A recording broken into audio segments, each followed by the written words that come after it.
വിവേകാനന്ദ.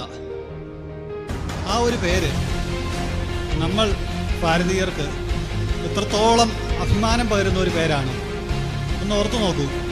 വെറും 39 വർഷം മാത്രം ജീവിച്ച ഒരു മഹാനായ വ്യക്തി.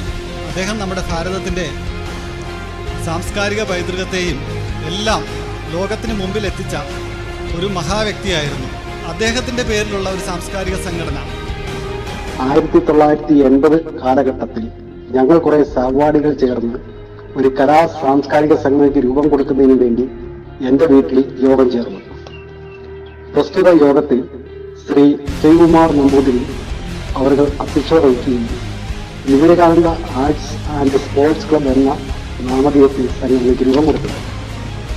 സ്കൂൾ കുട്ടികളായി നടന്നിരുന്ന ഏതാനും പേർ ചേർന്ന് ഒരു ചെറിയ ക്ലബ്ബായിട്ട് ആരംഭിച്ച് വളരെ വിശാലമായ പ്രവർത്തന പന്ഥാവിലേക്ക് നടന്നെടുത്ത ഒരു പാരമ്പര്യമാണ് ഈ പ്രസ്ഥാനത്തിൽ.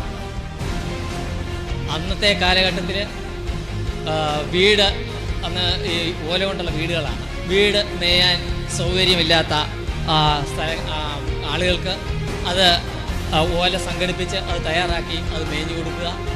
പാവപ്പെട്ട ആളുകളുടെ കല്യാണ കാര്യങ്ങൾക്ക് അവരെ സഹായിക്കാനായിട്ട് നമ്മുടെ ഇന്നത്തെ ഇവൻറ്റ് മാനേജ്മെൻറ്റ് പരിപാടിയൊന്നും ഒന്നുമില്ല.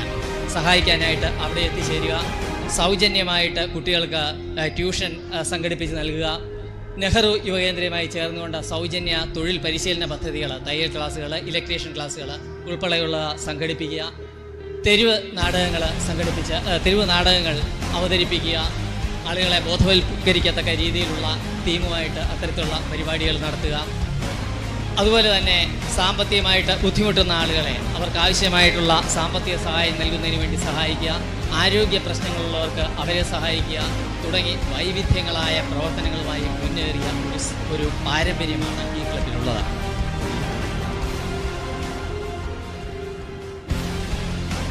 ആയിരത്തി 1981 മെയ് മാസം 29 ക്ലബിന്റെ ഉദ്ഘാടനം ചൂനാട് UPSൽ വെച്ച് നടത്തപ്പെട്ടു. ശ്രീ ഇലിപ്പക്കുളം രവീന്ദ്രൻ സാറിന്റെ അധ്യക്ഷതയിൽ കൂടിയ യോഗത്തിൽ അന്നത്തെ പഞ്ചായത്ത് മെമ്പർ ശ്രീ ശ്രീധരൻപിള്ള സാർ അവരെ ഉദ്ഘാടനം ചെയ്തു. റേഡിയോ ക്ലബിന്റെ ഉദ്ഘാടനം 1983 ഏപ്രിൽ മാസം 29 ചൂനാട് UPSൽ വെച്ച് നടത്തപ്പെട്ടു. ഇതിന്റെ ഉദ്ഘാടനം അന്നത്തെ പ്രശസ്ത സിനിമാ താരം ശ്രീ കൊട്ടാരക്കര ശ്രീധരൻ നായർ അവരെ നിർവഹിക്കുകയും തുടർന്ന് കൂടിയ യോഗത്തിന്റെ സാംസ്കാരിക സമ്മേളനം ശ്രീ തൊട്ടിപ്പാസി അവരെ നിർവഹിക്കുകയും പ്രമുഖ വ്യക്തികൾ പങ്കെടുക്കുകയും ചെയ്തു.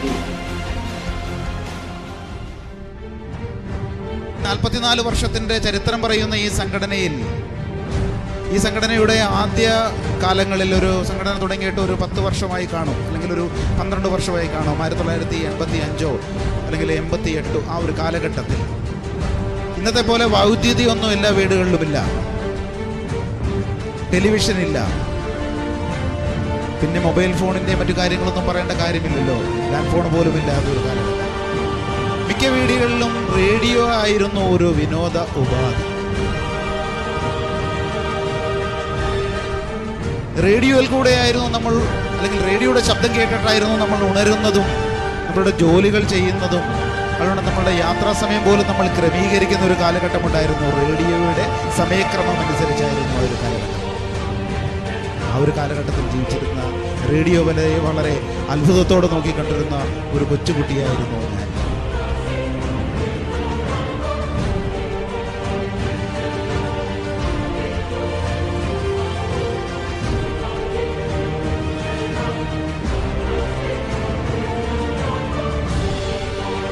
നമുക്കറിയാം, നമ്മൾ വിവേകാനന്ദ 44 വർഷമായിട്ട് ഇവിടെ പ്രവർത്തിക്കുന്നു.